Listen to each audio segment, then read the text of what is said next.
Zheng was born in 1371 in the Yunnan province, at the time under Mongolian rule.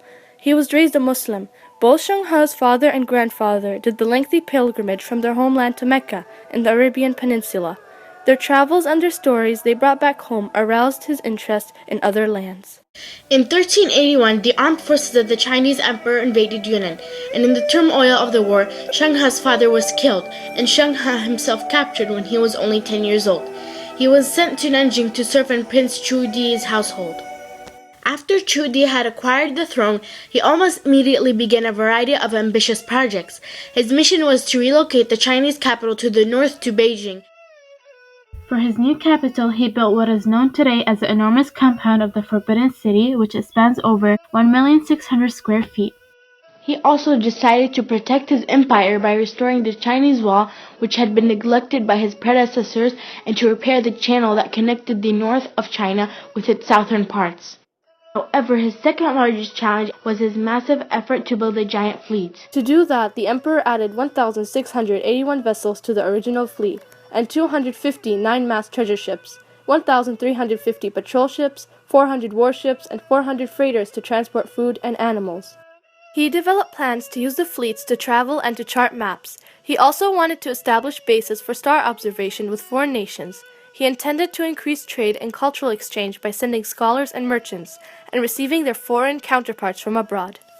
The resources used could have easily been put to work in a giant military machinery that could have defeated and conquered most of its neighbors.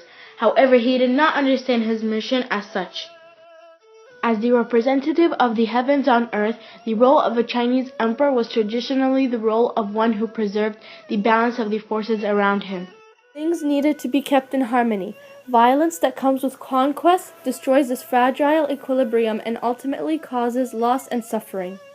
This mindset went in line with Zheng He's own beliefs. As a Muslim, he had been taught that the middle path is a general principle of behavior. He was raised to treat the poor kindly, to extend his hands to those in need, as well as to oppose injustice. This, paired with his willingness to serve the emperor to his best abilities, enabled him to achieve the difficult goal of forming alliances with faraway nations. As a young adult, Zheng He was said to have been impressively tall, about 6.5 feet. Under the prince's guardianship, he had learned how to fight in the military, and over time, he also became a very close confidant to the prince. When the latter became the emperor of the Ming dynasty in China, he promoted Zheng He because of his well-known honest personality and good judgment. Therefore, he assigned Zheng He to gather an amount of ships and travel to India in order to trade. As a result, Zheng He took a fleet of 317 600 feet long ships. This would be the start of his 7 voyages, a lifelong of traveling. On his first journey, Zheng He took as many as 60 huge treasure ships and 28,000 men. There were many soldiers for protection, as well as diplomatic, medical personnel, and astronomers, and scholars of many specialities, but also scholars of Islam. It is notable that even in terms of today's standards, this was an enormous mobilization of human work, power, and equipment. The Baoshuan, or treasure ships of China, had 9 masts that were located on 400 feet decks. They were considered the largest wooden ships built of their time, which caused the ships sailed by the Portuguese explorer Vasco da Gama to dwarf in comparison, as well as the Santa Maria of Columbus, which is only 85 feet long. The mission of this impressive fleet was to honor the allies and vassal states of the Chinese Empire with an exchange of gifts and to foster the diplomatic ties of friendship and mutual understanding.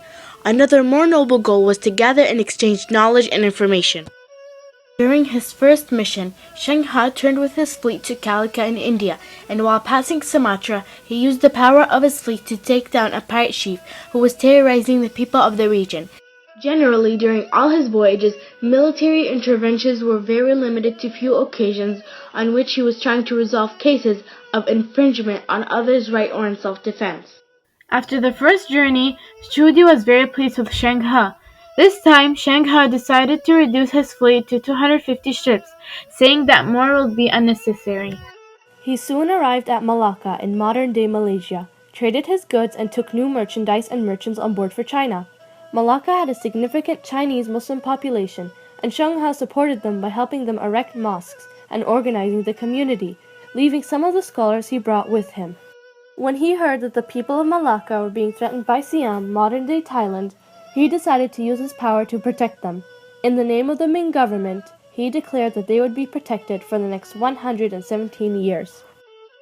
Next, Zheng went to Cambodia. In Cambodia, Zheng found himself amazed by the local architectural style. And when he arrived in Kampong, Zheng built the Wat No Kur temple to honor the emperor. Although Zheng He was a Muslim himself, he did not hesitate to donate to the local people temples and shrines for the worship of their own religion to honor the emperor, as gifts to the locals are a symbol of gratefulness for the successful journey of his non-Muslim crew. Soon the fleet traveled to Calicut, modern-day India. He arrived at night in Ceylon, Sri Lanka, and met a chief named Alakanakra. He was the king of Sri Lanka, who refused to pay his tribute to the Chinese emperor but soon invited Zheng He to his palace. Alagonkra had a plan. He plotted to trap Zheng He in his castle while attacking and taking over his fleet. Zheng He, however, anticipated Alagonkra's plan and took him prisoner in his own castle. With the leader detained, the attack on the fleet failed, and Alagonkra lost his throne. During the third journey, which started on December 12, 1410, they were going to travel to Hormuz, an island located near Iran. From there he continued to Tanzania, Africa, from where he brought a rare gift for the emperor, a giraffe. This would be the first voyage Ma Huan would join. He was an interpreter for Arabic and a Muslim convert who later became known for his own documentation of the voyages he participated in.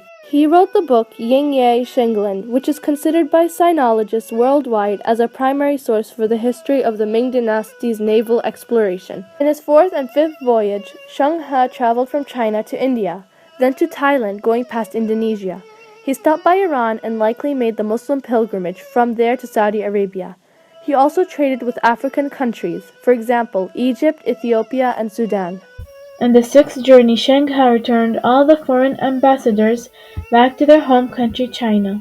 On his seventh journey, he revisited all the place until his death, which is assumed to have occurred in Calicut, India. Zheng He's voyages left many marks on the local populations. In Kenya, a tribe called the Famal claimed Chinese lineage, and in Indonesia, Zheng He's memory is revered in the Buddhist temples of Tekakse and Sampangkong.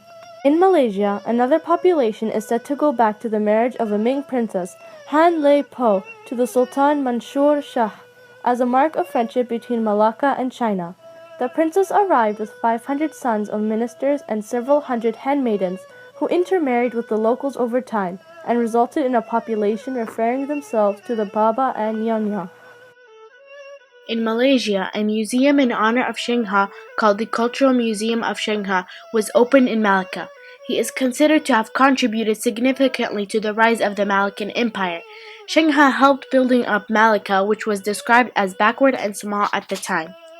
Islam had started to spread in Southeast Asia a few hundred years before through trade relations with Arabia and India.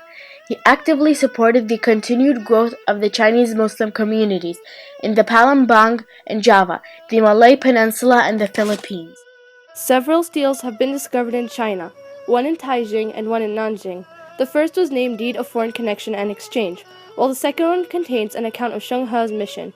We have traversed over 100,000 li of vast ocean, and have beheld great ocean waves, rising as high as the sky and swelling endlessly.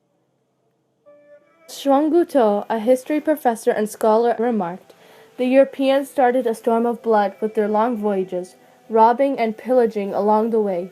Zheng He was fundamentally different from them." As an admiral, diplomat, soldier, and trader, Zheng He is a giant of Chinese and Muslim history. Almost a century before Columbus, at a time when China was the richest and most advanced country in the world, Zheng He sailed further than anyone before him, at the head of an armada bigger than the combined fleets of all Europe. It is undisputed that he contributed heavily to the creations of new navigational maps and the spread of Chinese culture. Sadly, a sharp political change in China caused the massive legacy of Zheng He to be abandoned, and nobody continued his mission. In China, historians have begun to unearth Zheng He's memory, and to finally grant him the important place that he deserves in the Chinese history, as the explorer and facilitator for the peaceful exchange between faiths, cultures, and the nation that he was.